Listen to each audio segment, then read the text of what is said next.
Hello, my name is Rachel and I'm here today to do a book haul for like the last few months, basically just since I did the last one. I don't do them monthly because I don't really get enough books, but I just wait till I have enough books and then do it.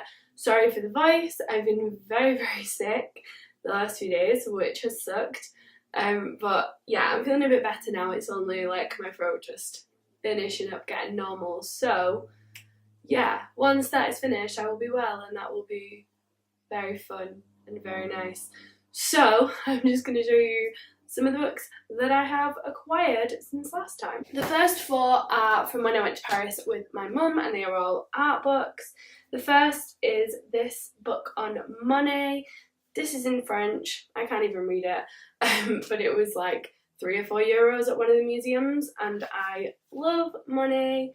So I just decided to get it because it has loads of like pictures of his artwork and stuff, and I just thought it looked super nice. Then I got a guide to the Musée de l'Orangerie, which is a very awesome museum in Paris, and this has like 2 rooms dedicated to Monet's water lilies, and it has them like on these like oval walls. It's amazing.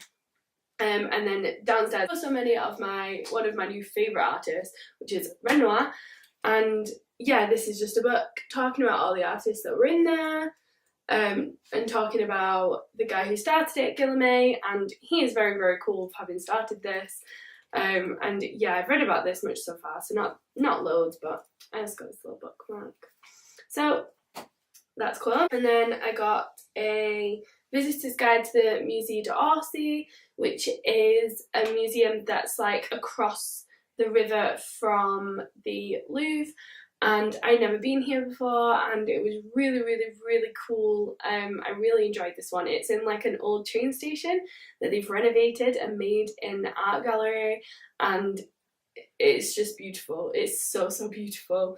So as well as getting this, I also got a Musée d'Orsay masterpieces of the 19th century art, and again, like, this is part of the train station. They kept the old clock that was in the train station, which I love, and yeah, this is just all about the different like periods that are in there and stuff, and yes, so exciting books for me.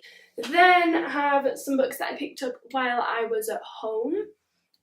So the first 3 were all books that I'd been waiting to get to. I kept seeing them in the bookshops here and wanting to buy them, but they were so expensive, because Swiss bookshops are really expensive anyway, and so I ended up getting them when I went back to England. I paid the price for all of them that I would have paid for one of them in Switzerland, so that is why I waited.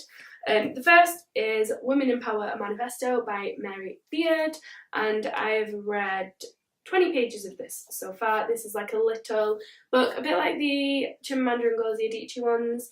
I'm quite enjoying it so far. It's quite cool because she is a classicist and historian, and so the way that she's talking about women is more like women in myths and paintings and stuff like that, which I'm really enjoying because I haven't looked at it from that side before. So I'm enjoying this so far and hoping to get back to it soon. Then I got one that I've been so excited for, and that is Call Me By Your Name by Aciman, maybe. This has been a very popular film recently.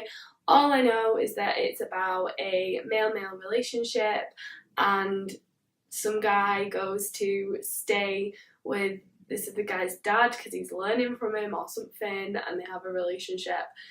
That's all I know, but yeah, it sounds really good, and I've heard very mixed things about people saying like it's too graphic, or it's really romantic, or it's like too much, or yeah, I've heard very mixed things, so I'm quite interested to see what I think, because I haven't heard anything bad that's like the story was bad or the writing was bad. It's just people saying like it was too much, so I feel like that's quite an interesting thing to have as a negative. So excited to pick that one up. Then I have Why I'm No Longer Talking to White People About Race by Renee Lodge. This is a collection of essays about Black history, and it focuses on Britain instead of America, which a lot of books do. I read The Good Immigrant, I think it was last year, but I can't remember now if it was last year or the year before. One of them. And that was something that I absolutely adored, and one of the things that I really loved about that book was that it focused on Britain, because a lot of the Black Lives Matter movement and all of these things that are going on in this conversation are all happening in America and not here in England. So it's a bit difficult to like, yeah, you watch all these things and you care about it, but at the same time you're like, but it's in America, why are you not like focusing on it here?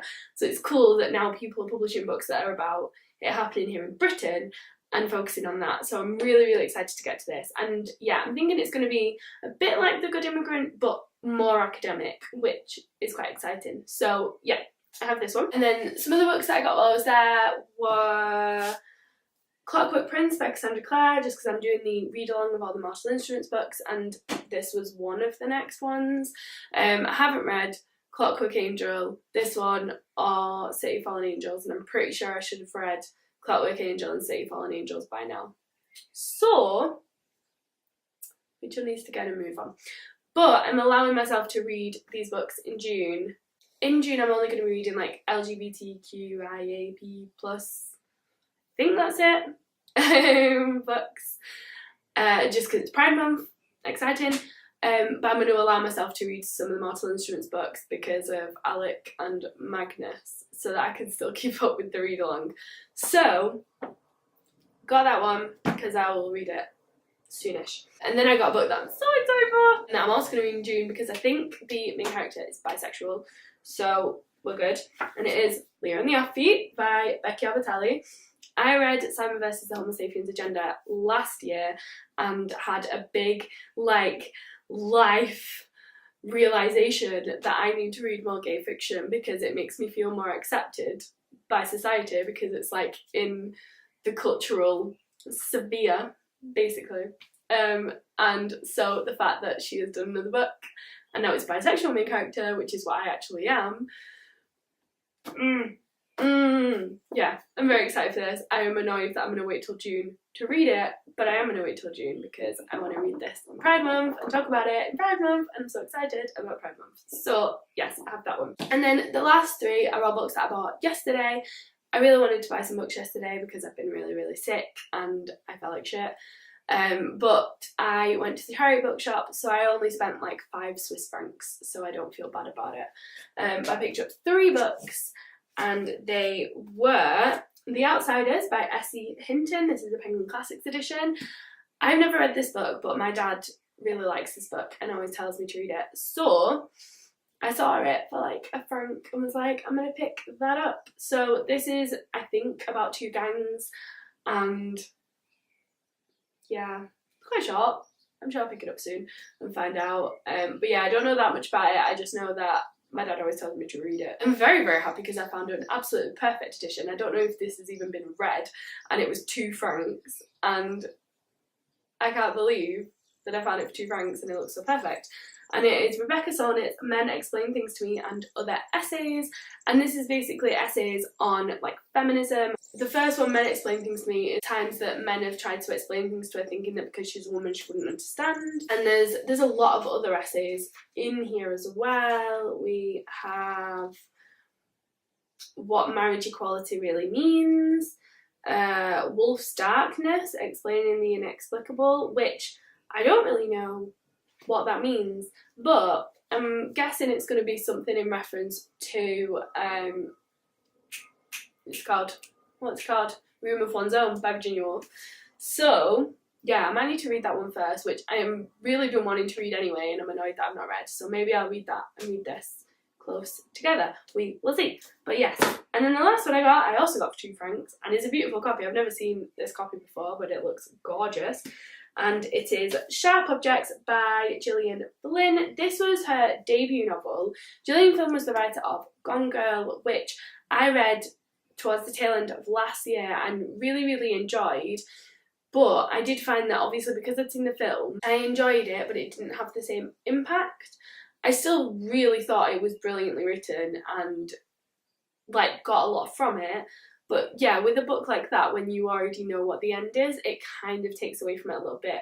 So I'm going to read this and hopefully have more of a love for it, because that's not going to happen.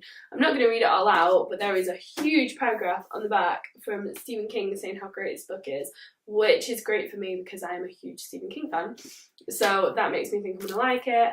And yeah, this is about some woman has been in a psych hospital and she comes out, and I think she's either a journalist or police officer or something, and she's trying to solve some sort of crime, and she ends up having to go back to the town that she lived in to solve it, and it ties in with her past that she's been trying to forget.